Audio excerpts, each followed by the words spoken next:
And it is live. Good evening, ladies and gentlemen. Positive vibes only. As I got to get the microphone out of the way. There we go. Positive vibes because football is back. We have a real game, and it's awesome. Footballguys.com, the Audible, Cecil, Lammey, Sigmund, Bloom, Matt Waldman, Dr. Jene, Bramel, and Bloom. I am so happy to say or to ask, what's going on in the game right now? Yeah, well, what's going on in the game right now is that the Patriots are moving the ball with ease, and the Chiefs are showing the limitations of Alex Smith. And we knew that with the plethora of weapons that the Patriots have, that it would be a bit unpredictable. What's been surprising here is it's Danny Amendola leading the way among the receivers. Chris Hogan actually shadowed by Marcus Peters. They tried to get the ball to Rob Gronkowski in the red zone. One touchdown that was overturned. He hasn't been a centerpiece of the offense. James White got most of the carries early. And how many times do we say, well, Mike Gillislee's not going to score 18 touchdowns like LeGarrette Blount? Well, he might. 2 in the first half. Patriots got stopped on 4th down at about the 10. Then the second time around, kicked a field goal. So they've got 17 points, but it easily could have been a lot more. Kareem Hunt looks terrific, fast. Fumbled on his first carry, but I think when they're not playing the Patriots, he could get in a groove. But otherwise, Alex Smith, painfully competent. And a couple of plays tonight have already triggered the thought, what would Patrick Mahomes have done on that play? Right, the slip sliding, the homie award that he's going to get, and also the hesitancy to go deep. It's interesting, Matt, that Kareem Hunt never fumbled in college. He did, and they recovered it. Almost, 850-plus touches. And first carries a fumble tonight, but it's good to see the kid bounce back.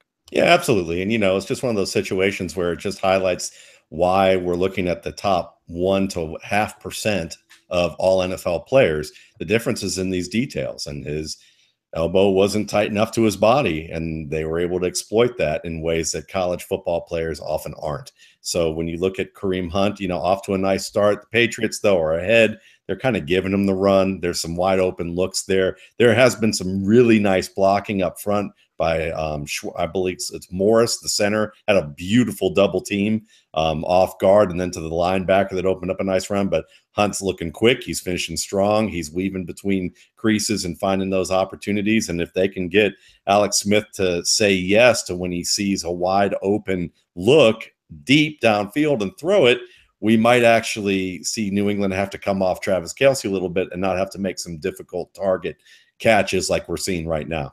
And Dr. Gene, we're going to start with you, but I'm going to start with the New England game because Malcolm Mitchell was put on injured reserve, and it looks like, everyone else that had a possible injury for New England, they're pretty healthy and looking pretty good tonight. Yeah, it's unusual to see so few players marked questionable on the injury report for New England, even during the first week of the season. It's disappointing that it's come to this for Malcolm Mitchell. Hopefully the extra time off in rehab will get him to a situation where he's able to make it through more than a practice in a row, and we see him come back by midseason. All right, Dr. Gene, footballguys.com, just going to straight up ask you, is Odell Beckham Jr. going to play on Sunday night? Nope. I don't think so. I think this could all be some elaborate con job, but I just don't see that happening. Nothing, even though he's been clear to talk to the media, nothing that he said has been optimistic at all, I don't think, Wednesday night into Thursday afternoon. He said he's not going to play if he's got to tape or brace the ankle. Bob McAdoo said there was little chance of the Giants putting him out there if there was a risk of aggravation. And Beckham hasn't done any football-related activity in almost 3 weeks now. He's done a little bit of light catching, but he's not done anything in pads. Nobody's seen him cut. The videos we've seen have all been some straight line action and not at full speed. So 3 weeks into this, without having done any football-related activity at any sort of speed at all, you just don't see a situation where he's likely to go out there as anything more than a decoy. And the Giants have told us for 2 consecutive days that that's not going to happen. And I think he had to do something in practice. I was sort of anticipating we'd see him limited on Wednesday, limited on Thursday. And although he was doing some stuff, it was off to the side with the trainers so that they could see how he looked on Friday afternoon into Saturday morning and then make a decision as we went into Sunday night whether or not he'd be able to play. But I just don't see that happening. I guess there's a chance that he's left kind of on the board as a game time decision as we go into Sunday night. But at this point, I think it's much more likely that he's declared out Friday than we're still waiting on what his status is going to be and how much he's going to play on Sunday. If he is somehow active, you just can't see him doing any more than taking a few high leverage snaps and maybe making the defense think a little bit. But there's pretty much no chance we're going to get anything close to 40 to 60 meaningful snaps out of him until next week at the earliest. Gene, it's time for our weekly feature. tell us what we don't know about Andrew Luck. Nothing new. Yeah, I mean, there's other than he didn't practice at all. He's not been seen on the practice field. And I think the trigger still here is he, at very minimum, 2 weeks of practice before they put him back on the field. And there doesn't seem to be any indication that he's going to practice next week. So, at this point, week 3 seems like an unlikely outcome. Hopefully they get him on the practice field sooner than later, and we can talk about week 4 or 5. But this looks like it's going to stretch into a little bit more of an absence. Really quick, I just want to butt in. You said something last week. You wrote the Colts may not say anything about it, but something went wrong. Can you expound on that a little bit? Well, so he more or less had the surgery almost as soon as he could in the offseason. And I think this is why you're seeing that there was so much of a delay. The initial injury happened in October of 2015. They knew that going into the offseason last year. They knew he wasn't right. They've been managing his practice reps for 18 months, a year and a half's worth of games. And they had the procedure as soon as possible, knowing that it was going to be best case 4 to 6 months. But, most of the rehab protocols will suggest that guys are able to start some sort of football related activity within 5 to 6 months of the surgery. And that didn't happen with Luck. And now we're stretching this training phase / throwing phase of rehab into 2 months plus, and there's still not necessarily any end in sight. The interesting thing to me here is that everybody was talking in June, in July, and there was some frustration, and I read the frustration as, man, I want to throw, why aren't they letting me throw? And that they wanted to be cautious so that they limit the risk of inflammation, but they figured, well, we're going to have 6 to 7 weeks in training camp, we'll get him ready then, and he'll be okay for week 1. But as things progressed further and further and further, they talked less and less and less, and we saw nothing from Luck at all. And other than Chris Ballard saying, well, he's not ready to practice yet, he's still in the training phase, you really haven't heard anything in 3 weeks, particularly from Luck, who was trying to find ways to talk about things at the end of June and early July. So, I don't think we can definitively say that there was a setback in the rehab, but I don't think this went as smoothly as they were hoping it would when they chose all hands. Everybody chose to go ahead and proceed with surgery in January. I think the hope had to have been there is, I think there's a chance we can get him back for week 1 of the regular season. And now we're talking about week 4 being probably the best case scenario. And there's no guarantee that that'll happen then. And then we know that he's going to have to still take some time to get his accuracy, strength, and stamina back. So, that's speculation on my part, but I can't think that this is what they thought the likely outcome was going to be back in January. Gene, before I ask you my question, I just want to note in this game here that I haven't observed a single pass pro rep for Kareem Hunt in this first half. And when they do have someone in getting pass pro, if it's someone that's going to be in the backfield on a pass play, it's either been West or Hunt going out for a pass as opposed to making any type of block. And they've been doing a lot of empty sets, which makes them a little more predictable because they're not doing a lot of run pass looks here. So that's kind of an interesting development to see whether that's just to get Hunt adjusted into his first game. Or this happens throughout the year and shows a little less trust in him. We'll see that develop. But let's stay in the AFC West and talk a little bit about Amari Cooper and his knee. Can you tell us a little bit about what's going on there and whether that's going to impact his play if he's slated to play this week? I don't think anybody knows for certain what's going on there. I had intended to go back and look today, see if there was some of the issues he dealt with last year. I think were foot rather than knee, but I wanted to double check and make sure he was never listed on the injury report as kind of a veteran day off with knee. He fully practiced today. Doesn't seem to be any concern from the team or any of the local beat writers that he's not going to be able to go. So he should be ready on Sunday without any difficulty. Let's look at those Seattle running backs, Dr. Gene, because it seems like there's something with every single one of them. But Rawls has been practicing in full. So what are your thoughts on those guys, and how would fantasy owners best navigate between 4 backs? Yeah, they've all been practicing. CJ Procise and Eddie Lacy aren't on the injury report at all. There's not been any concern about Carson being on the injury report at any point. I think it's interesting that Rawls is fully practicing after Pete Carroll said on Monday, not really sure what we want to do with him. We want to see how he looks. And then on Wednesday saying that the injury was a high ankle sprain. So the back-to-back full practices suggest that they're getting him ready to play. But if Lacy is healthy, Procise is healthy, I don't see much reason for them to do much with Rawls at all. It's probably going to be an ugly 3-headed situation, and possibly 4, as you said at best. I don't think we're going to see much of Rawls. It wouldn't surprise me if things went well in practice on Friday and through Saturday morning that we may not see much of him at all this weekend. I don't know that he's going to be inactive, but I don't know that he's going to be any sort of high market share for the backfield this week. But hopefully, what that means is that the high ankle sprain is behind him, and that should they choose to want to do a little bit more this week or in the future, that they won't have any difficulty doing so. Gene, how wary should we be of the Baltimore offense, considering that Joe Flacco didn't take a meaningful snap in the preseason, and they're not carrying 3 quarterbacks? That's the best thing I can say. Can you add anything more optimistic than that? He's going to play. I think the issue with Flacco is that these sort of injuries, the assumption has to be that if you take 5 weeks off, why did they require that amount of time to cool it down where he really wasn't even throwing the ball? It makes you speculate whether or not he may have had a steroid injection for a disc issue, despite the Ravens trying to deny everything up and down. And the injection hasn't been reported anywhere. I'm just wondering why it took 4 to 6 weeks from an injury that had been going on all offseason for him to come back. And so the question isn't necessarily this week as much as it is he going to be able to get through a 16-game season without stiffness, soreness, practice, lack of availability, and all those sorts of things. The Ravens roster has been a mess all preseason. Danny Woodhead didn't practice for a couple of weeks. Brashad Perriman is just now coming back to practice. Jeremy Maclin has missed some time off and on. The offensive line is without 2 or 3 bodies. So that offense is not likely to be in sync just because they've not really been together at all. And I don't know that it has a lot to do with Joe Flacco. I think having him in the huddle at all is probably going to help them.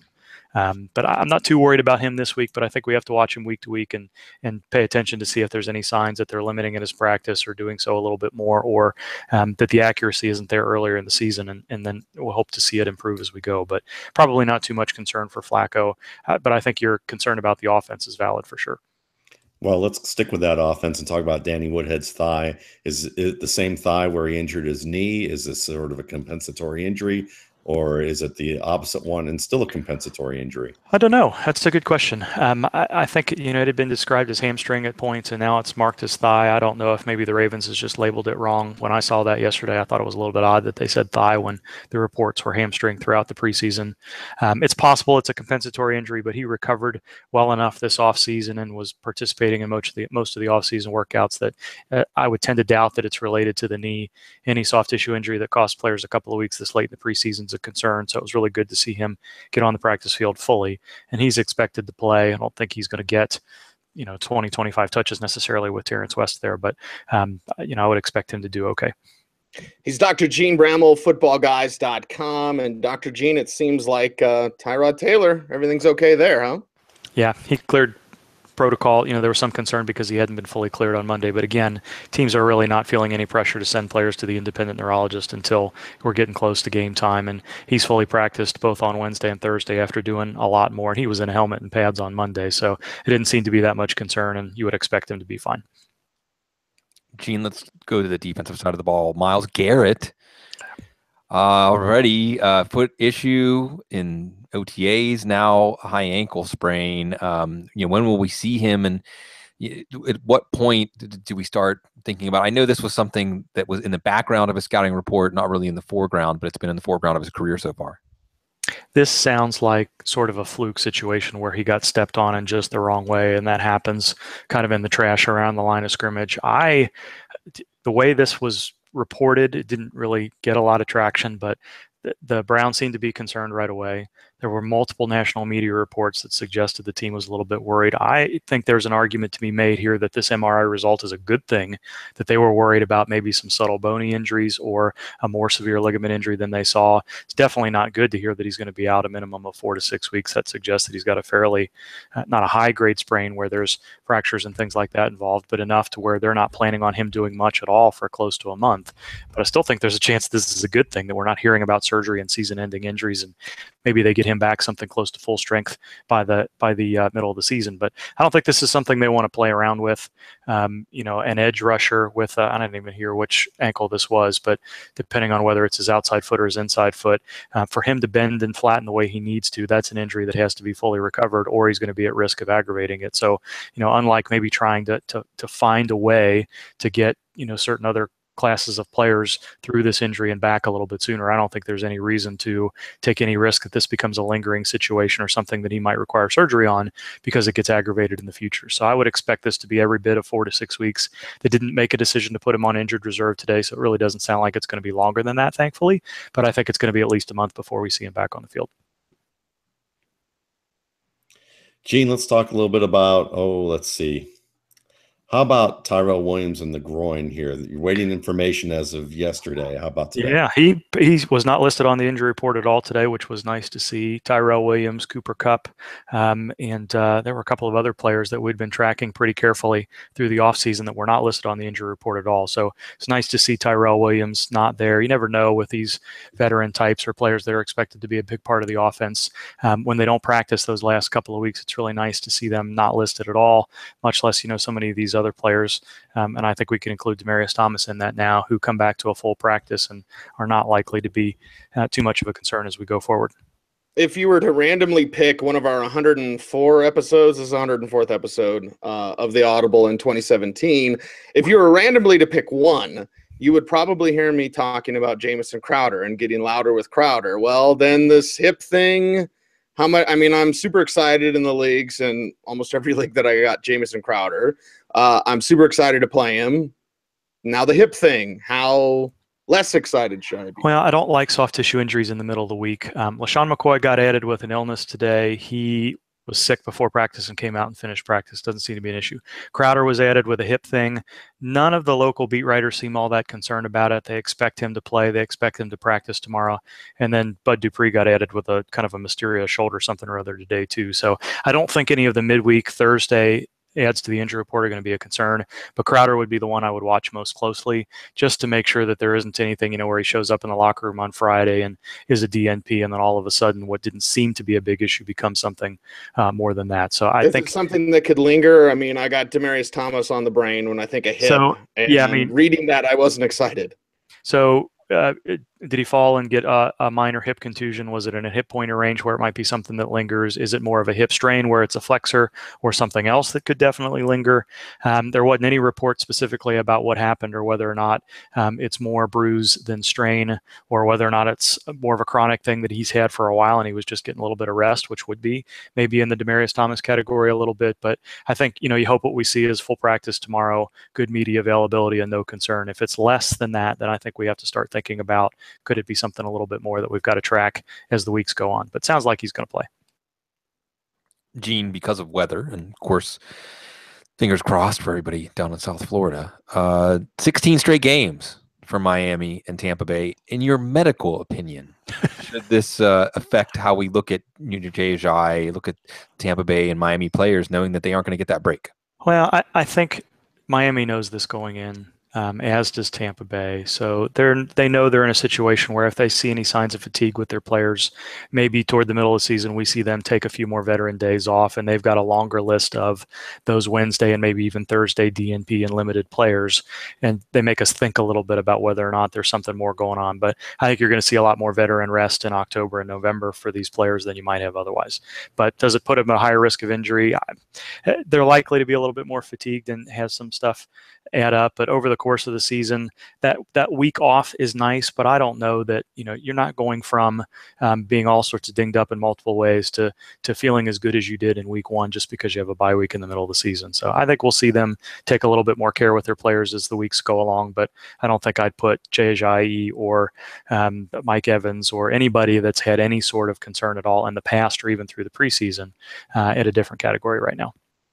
Gene, should Browns fans be worried about Joe Thomas and his knee?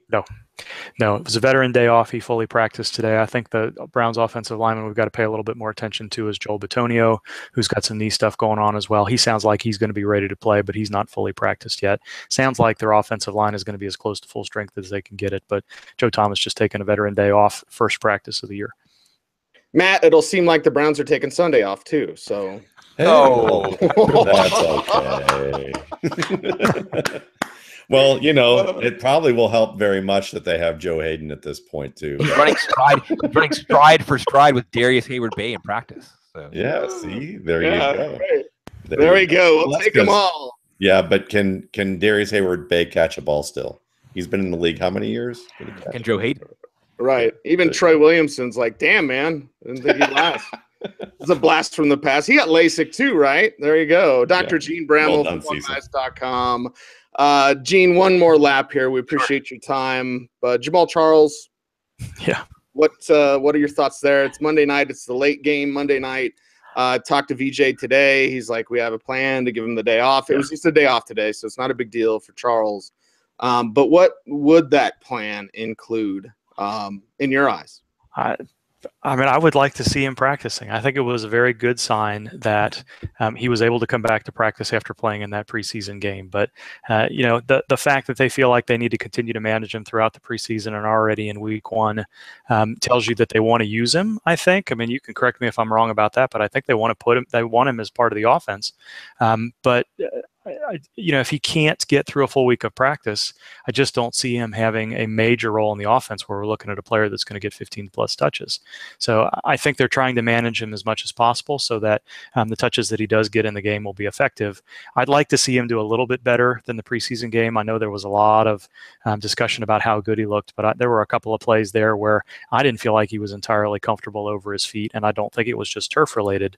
So you'd like to see him do some more football related activity so that he's comfortable from snap to snap and not worried about where his footwork is going to be and how his knees are going to feel. So if that's the case, if they've got a plan for him, then I think we're going to see him do a little bit more, in the second, third practice of the week.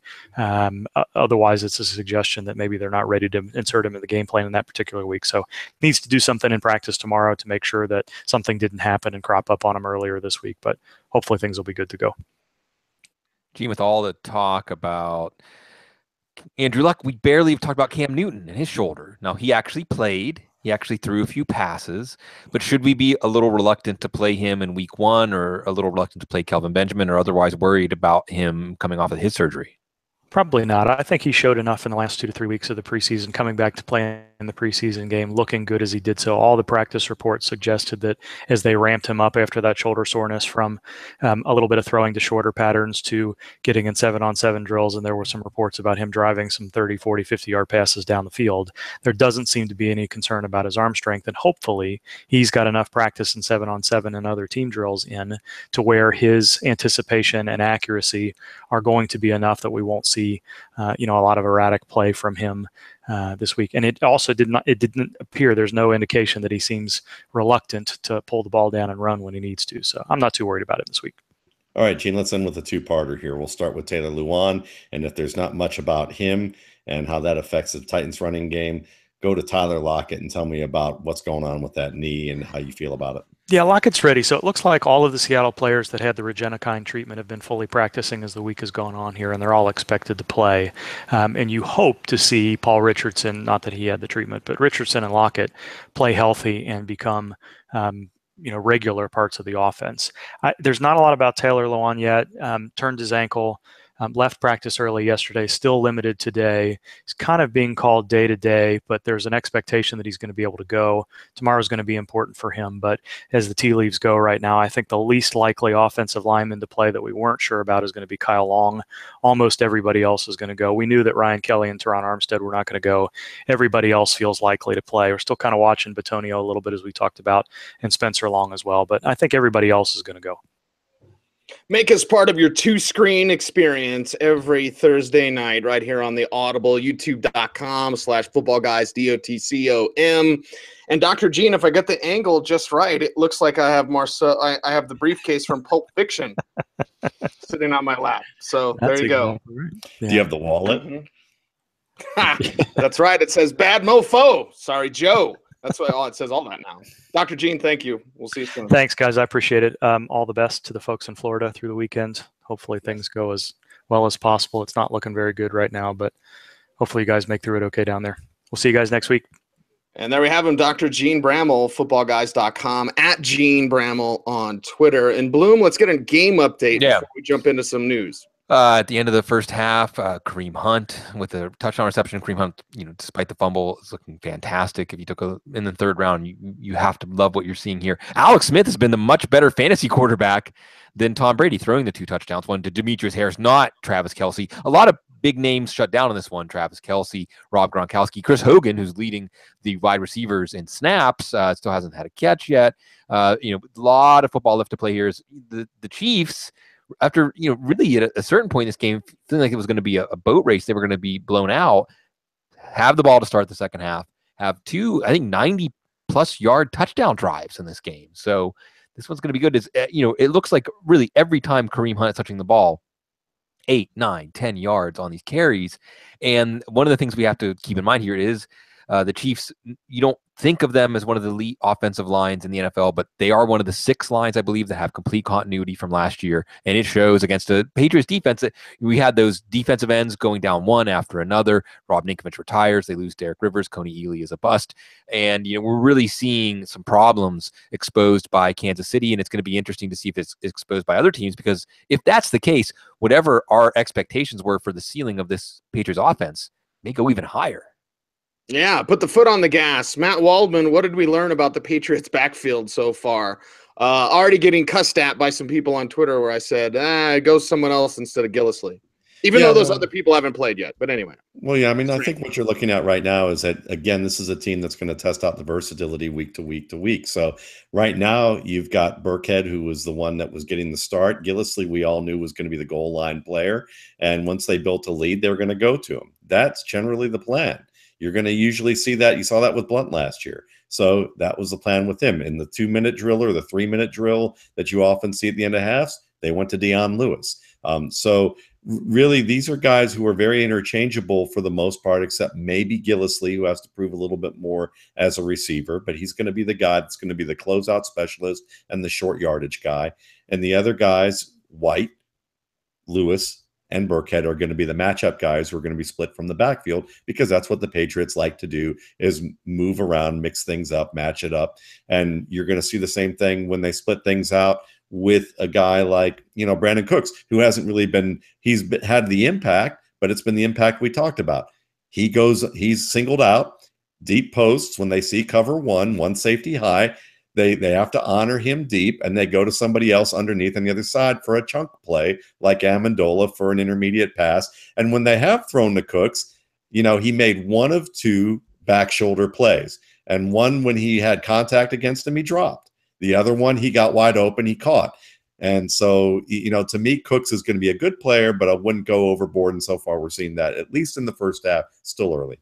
On that almost touchdown, Matt, did Gronk get the wind knocked out of him? Because that's that spike. It wasn't the Gronk spike. It was like, I don't know. Maybe that Brady diet isn't working out all that well for him. Maybe he just didn't have enough energy. I don't know. Maybe he needs more kombucha, or I don't know, whatever it is I'm going to give him. Careful. More seaweed. Careful with the kombucha. That's right. Anyway. Maybe he had too much of it. Maybe. Sigmund, let's talk about, well, I don't want to see Travis Kelce ever run the option again, but it's interesting with Andy Reid, trying the kitchen sink week 1 against New England. Yeah, he's had a shovel pass where he broke a tackle, made a defensive end look like a defensive back. I think that you have seen, as predicted, that the Chiefs have not been able to get anything going with Kelce. The Patriots have taken him away, and they're relying more on Tyreek Hill, who's going to have looks like a pretty good PPR night. I think he just had his 5th catch. Again, Kareem Hunt in the running game, and this is what's they're putting together these long drives. But what's going to be fascinating here is if the Chiefs defense can't slow down the Patriots, putting together these long drives with 5 and 7 and 8 yard plays. This is what they were trying to do against the Steelers that failed in the playoffs. And at some point, you are going to have to see this team be able to go downfield. As they had a holding penalty on a 1st and 10 that put them in a 1st and 20 hole. Now they're punting. And after the moral victory that the first half was, if they give up a touchdown on this drive, again, you're putting Alex Smith in a position where he's not really set up to succeed. It is the Audible Live, and we're going to jump into some discussions about how confident you are in certain players out there. And Matt, we'll start with you, and we'll continue the discussion that we had with Dr. Jene about Cam Newton and traveling across the country and playing a 49ers defense that hasn't got everything figured out, but they do have some nice pieces defensively there. Top 5 fantasy quarterback this week. Are you saying buy or sell on that? Well, if you have them, you start them. So, but if it's a week-to-week matchup thing, I'm selling. I'm waiting for proof that this offense is going to get it together. I do like Olsen. I obviously love McCaffrey, and I think that he's not going to kill you as a play. But when I look at the situation, I still don't trust Kelvin Benjamin all that much. You can't beat press coverage. They got to line him up 3 yards off the line of scrimmage. And I just think that this is a limited offense that's going to prove that they can use other players to free up Kelvin Benjamin, because he's not a primary guy in the way that people wanted him to be. And so I'm still kind of wait and see mode overall with him. I'm probably lower on him than the most, though. What if you had Marcus Mariota, Bloom, and Cam Newton? Oh, Mariota. And I think that I would expect that against San Francisco. And perhaps if Kyle Shanahan and Brian Hoyer work some magic and this turns into a bit of a higher scoring game, then it could be a good game for Cam Newton. But I would expect Carolina to be very conservative. I've got 2 games circled on the schedule. One Matt and I talked about on the couch this week, Seattle and Green Bay, and then the other Tennessee and Oakland, that I think you break ties in favor of players in these games, much like this game we're watching tonight, where I think you have the conditions set up for a lot of scoring in both of these games, with the quarterbacks, with the offensive pieces, the offensive lines on maybe not so much with Seattle's offensive line, but certainly the matchups favor a lot of points in these games. So I think Marcus Mariota in Tennessee, most of what they do is going to work. I think most of what Oakland does is going to work in that game, and it's going to be a high scoring game. What I'm about to tell you has never been done in the history of fantasy sports. DraftKings is celebrating the return of football season by giving you a shot to be crowned the first ever fantasy football billionaire. The billion with a B. I didn't mispronounce that. Billion. All you have to do is use the promo code FBG to play DraftKings free contest with $100,000 in total guaranteed prizes this Sunday. And if you draft the perfect lineup, you can win $1 billion. You can be a supervillain with that, or a superhero. It's $1 billion. And the contest, it's free. Why wouldn't you try it? That's DraftKings.com, code FBG. Eligibility restrictions apply. See DraftKings.com for details. As we go through the quarterbacks this week, Matt, is there anyone outside of the top 10? And let's, probably bring up Tyrod Taylor in this because of that matchup. Drew Brees on the road, still indoors, but, against Minnesota.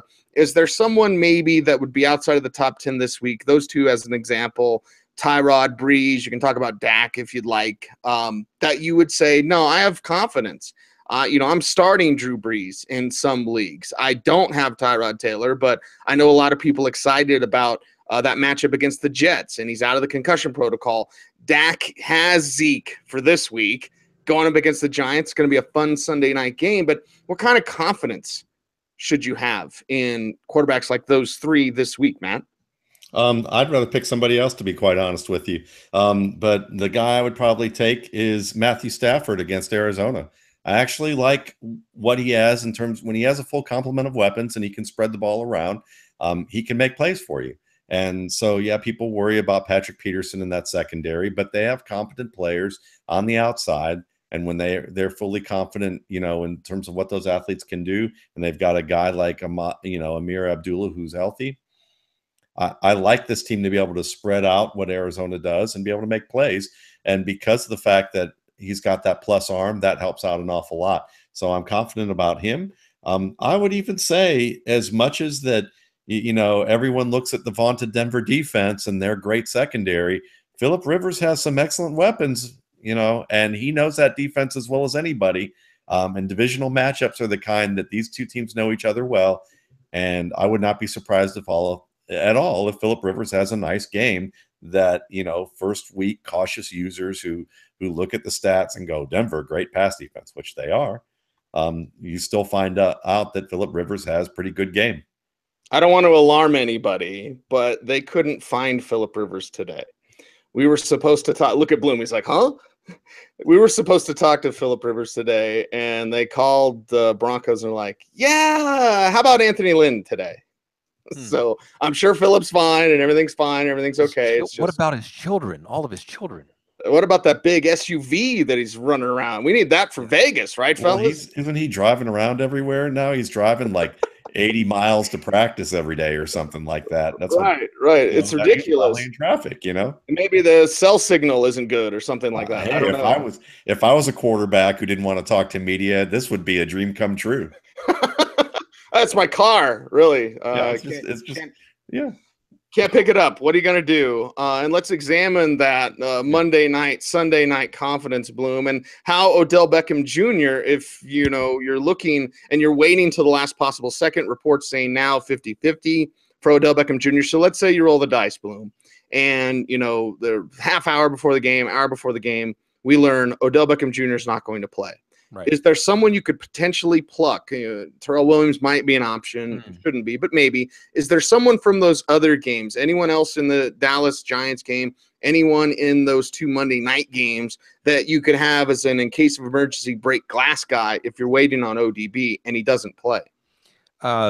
From maybe later in your draft, depending on if you have him, Sterling Shepard would obviously move up as a starter. Looking at the Monday night games, if you're looking to the waiver wire, Brandon Coleman becomes interesting in place of Willie Snead. Absolutely, as a third receiver, I think that he could potentially do something. And Minnesota, they were dissatisfied enough with their corners. I believe they traded for, was it Tremaine Brock? That they got. So, we don't think of Minnesota as in need of corners. So perhaps, the worst matchup as far as a cornerback could be somebody that they take advantage of. And Brandon Coleman could be that guy. On the Minnesota side, it's always Laquan Treadwell. I don't think he was drafted in a lot of typical leagues, so you could pick him up. Otherwise, I don't think there's a clear candidate among the wide receivers for Denver or San Diego that went undrafted. Perhaps you might look at picking up somebody, again, Alvin Kamara was probably drafted. I would guess Jamal Charles was drafted, as we talked about earlier. We got to check on his practice status. Shane Vereen might be somebody that might be out there on the waiver wire if you can put Odell Beckham in a flex. But I really think Brandon Coleman, if you have to go to the waiver wire, somebody to pick up. And as far as somebody who I moved up the most in my rankings because of this injury, it would be Sterling Shepard. And there we have it, Matt. There is discussions now about Theo Riddick and Amir Abdullah at the same time in the same backfield. We know that there's going to be a split. We know that Riddick is a fine receiver out of the backfield, and we know that Abdullah is as healthy as he's going to be all year long. So, what are the proper expectations for Abdullah, a guy that people maybe are looking for a Melvin Gordon-like breakout? If you compare where Melvin Gordon was getting drafted last year to where he ended up finishing, and that speed, that game-breaking ability is certainly there with Abdullah. Different role than Melvin Gordon. He won't get as large of a workload. But what's the proper expectations, not only this week but this season for Abdullah, and how does Riddick cut in? Yeah, Riddick cuts in because he's really a glorified slot receiver. And they're going to use them both in the backfield, but they're going to split both guys out on the slot or split wide and motion them in certain situations where they're going to get one-on-one coverage. And it's going to be a lot of what like the Patriots do when it comes to motioning guys out, finding who has a single coverage or has the best matchup against zone and exploit that matchup.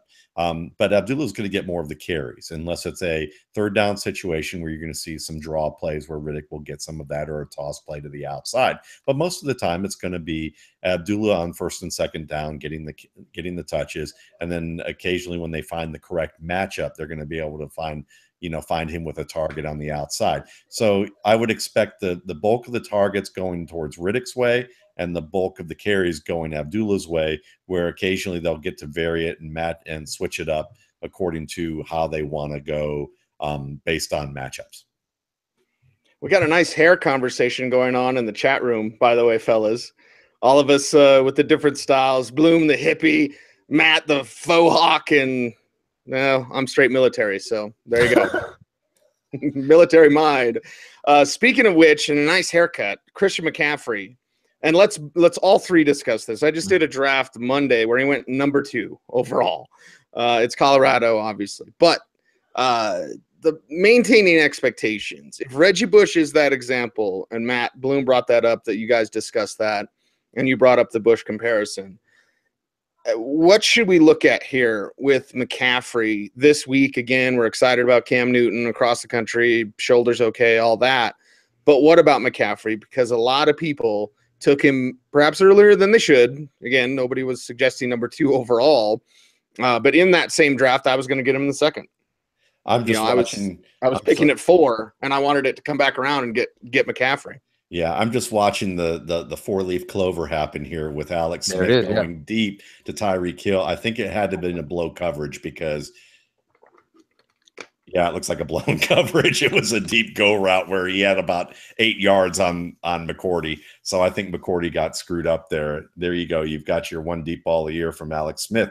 But anyway, When it comes to McCaffrey, I think what we should be expecting is that certainly he may have that top 5 upside as a running back. That may very well happen. But we have to understand that probably the proper expectation for him is probably a top 15 guy at his position in PPR leagues. And when you look at this particular weekend, where I see it happening for him is that you'll see him used out of the backfield more often than you might expect. For the people who are kind of naysayers, and say, well, Jonathan Stewart is still the feature back. I would say, no, that's not really likely.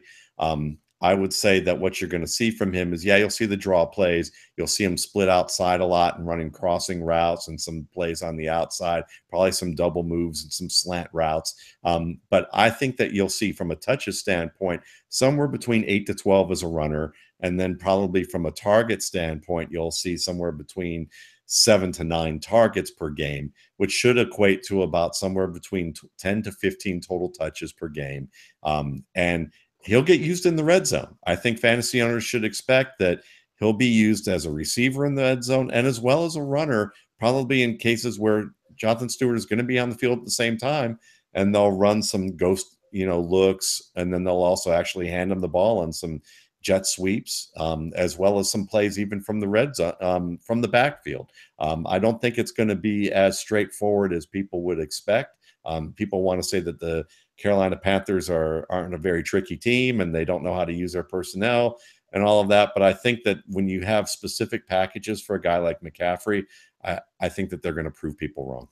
Find a way to make it happen. Bloom, your thoughts, not only this big Hill play, but also McCaffrey and the discussion there. Sure. And this is there it is. And all of a sudden now the Chiefs are in the lead and this becomes an interesting game. And in the background, as I'm spying on Twitter, there is some talk, and I think that what we may talk a little bit more about in our last 13 minutes here is Tom Brady hasn't looked that good tonight, really. Yeah, I was going to bring that up. Like, he's 50% passing right now. There's some lob throws. Clearly, the timing's off with some receivers. Some drop passes, though. The one in the end zone to Gronk springs to mind. But sorry, I'm just changing the subject. But we're used to the idea that if you let Tom Brady have a clean pocket for 3 or 4 seconds, he's going to find somebody, and they're going to be, they're going to scheme somebody open, or someone's going to win on that option route. It isn't just that he's not looking good. There aren't easy throws out there, and there were weaknesses in this Kansas City secondary. It isn't like Kansas City's getting a lot of pressure on him either. KC's a bend but don't break defense too. They stiffen up in the red zone, as we saw earlier. And I have to wonder, and take some going back and dissecting it, if Julian Edelman might be a bigger loss than we estimated. And it was difficult because the numbers were muddied with when Edelman's been out the last few years. Other players have also been out, so it was hard to say how much of that was Edelman being out. Anyway, have we seen this before, though? Let's discuss this. It's fascinating, the Brady thing, because remember when Buffalo and the what was it, Lawyer Malloy? What was the big and Drew Bledsoe? Yeah, the first game of the season. Yep. Week 1, it was like 41-10, and the Bills Mafia was getting drunk and throwing dildos and all that. Sorry, Joe, all the stuff that they do.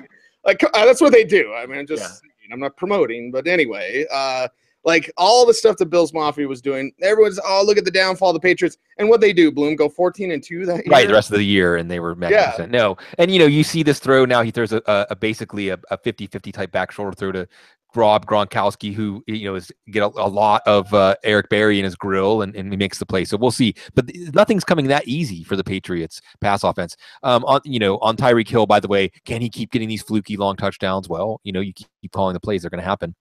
Christian McCaffrey, I believe, if Jonathan Stewart stays healthy all year, McCaffrey might have a little bit of trouble delivering on the 3rd round ADP. But if Jonathan Stewart has a sprained ankle, some sort of soft tissue injury, and then Christian McCaffrey gets to be the 20 to 25 touch player, you may not see them be able to go back to Jonathan Stewart. And that's how McCaffrey can make your season. The other thing people are going to be surprised about if they didn't know his game from Stanford is that McCaffrey is an outstanding running back, an outstanding fit in the bread and butter running plays of the Carolina offense. He's patient. He's got a tremendous burst. He finishes his runs well.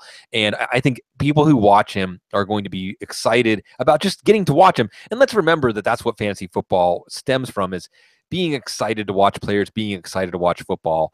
And I think, we were seeing tonight with Kareem Hunt showing what he's going to add to the Kansas City offense. No disrespect to Spencer Ware, Matt.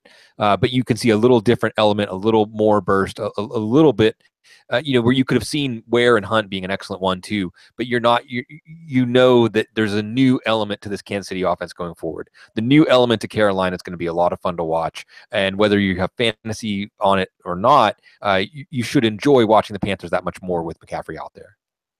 I have to write down the time and go edit that out because now the chat room's blowing up. But anyway, Matt, let's not talk about what I talked about. Let's talk about Tom Brady and the look tonight and the concern there. Well, I mean, we've done this with other players. I'm thinking of wide receivers specifically. Like I remember when Hines Ward was at the end. It's like Hines Ward's got to be done, and then 3 years later he's still playing. Marvin Harrison it happened like that, but for a couple of years, like Marvin Harrison's got to be done, right? And people are already quick to be like, this is your 40-year-old Brady. He can't play to 45. They got to get Garoppolo. I mean, it's week 1. The game's not even over. And people are like, predicting the demise of Tom Brady. So what are your thoughts about what we've seen tonight, Matt? Well, I could be wrong, and I probably will be wrong, but I think that's the stupidest thing I've ever heard this week. And I think that a lot of this is because really, when you look at it, the Kansas City Chiefs are a pretty darn good defense. Justin Houston is a monster. Derek Johnson is a great veteran. Oh, they have Peters. They've got some good secondary guys. Eric Berry. Oh, yeah, all pro. Yeah. So can they cover guys who aren't fantastic athletes? Can Eric Berry keep up with Rob Gronkowski? Well, better than most players can. So when you look at what they have matched up against the Patriots, it's not so bad. And the Patriots have put up 21 points thus far, or 17 points? 17 points thus far. We're only in the third quarter, folks. It's it's kind of crazy. And you have to understand something else too. One of the guys that they were relying on, Edelman, is someone who he had pre-snap, post-snap rapport with.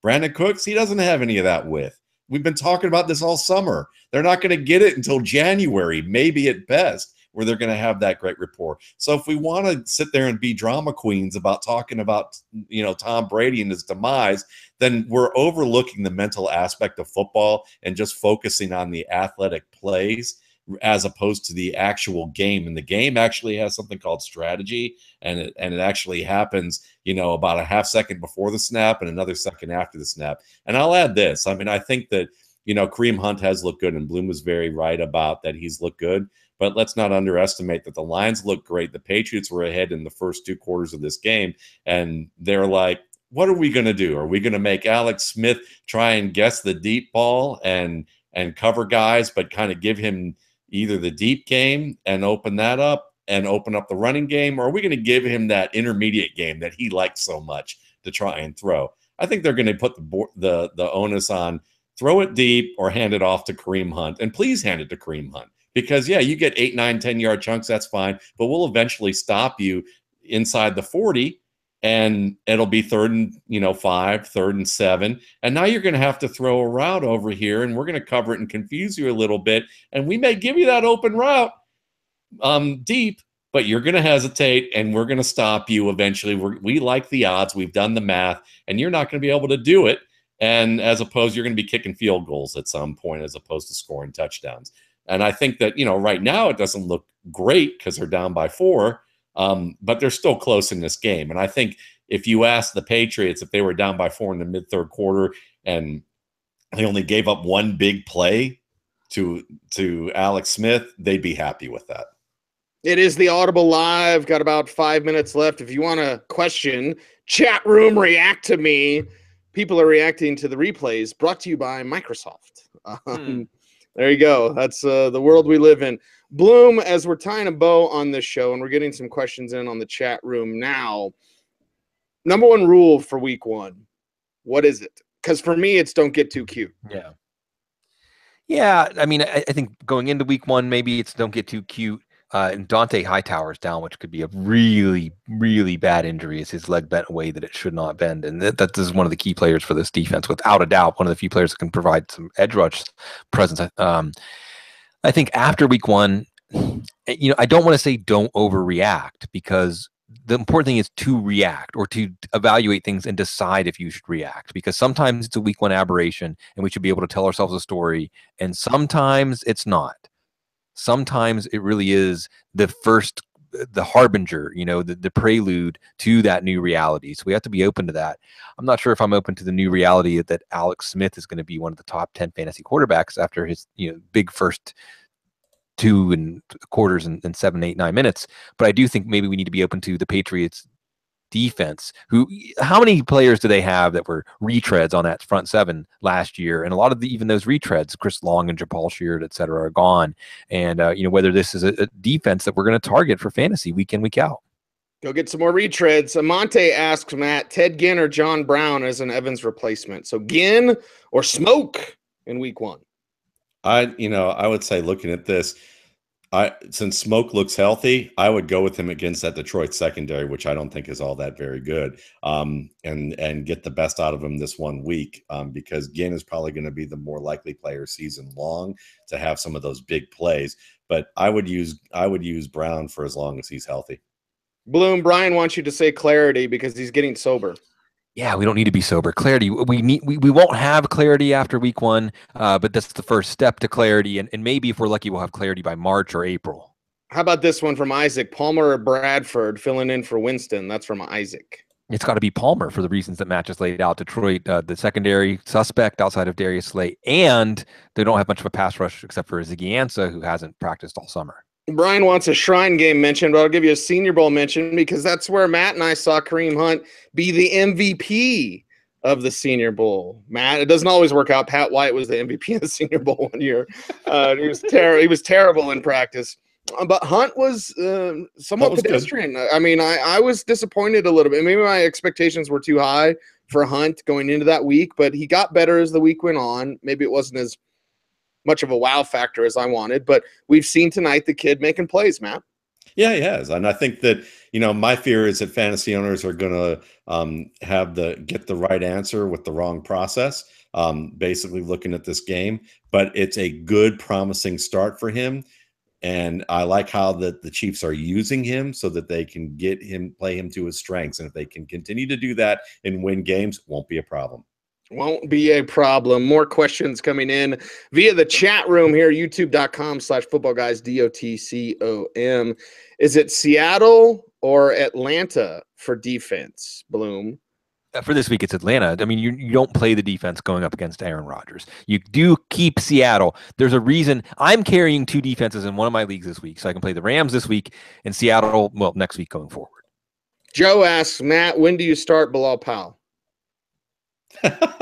When do I start? Well, I don't have him in a league, so I'd say this, but I'd say that you start him pretty much every week as a flex play, because he's going to get a lot of pass targets and a lot of those draw plays, just like last year in passing down situations when they're behind.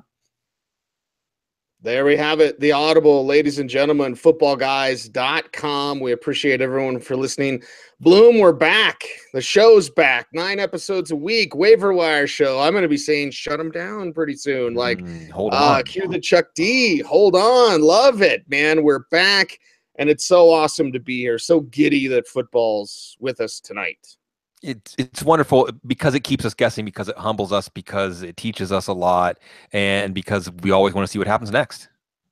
And Matt, it started off with a good one. Let me say this. I didn't have full confidence that Kansas City was going to be able to do this, and they've made it quite entertaining. They sure have. And Alex Smith nearly hit a deep ball on an out and up to Travis Kelce up the sideline. If he didn't underthrow it just a little bit, Kelce should have caught it. But he's playing like a guy that doesn't want to be replaced, right, yeah, Matt? He kind of is. He's starting to throw the ball deep because he's seeing. He's not going. Exactly. He's like, I can throw the ball deep rather than Pat Mahomes, who does this and the ball goes 60 yards. So I thought you were drinking tea there. He's like, yeah. Would you like another? Exactly. I mean, that's what Mahomes looks like when he's throwing a deep ball. He's just kind of like. So fun stuff, man. It's gonna be a great finish to this game. Fantastic. Love you all. Appreciate you all for listening and subscribing to the Audible on iTunes. Magnifique for the great Sigmund Bloom and the fantastic Matt Waldman. I'm Cecil Lammey saying, you guys are the best. Stay tuned and stay frosty.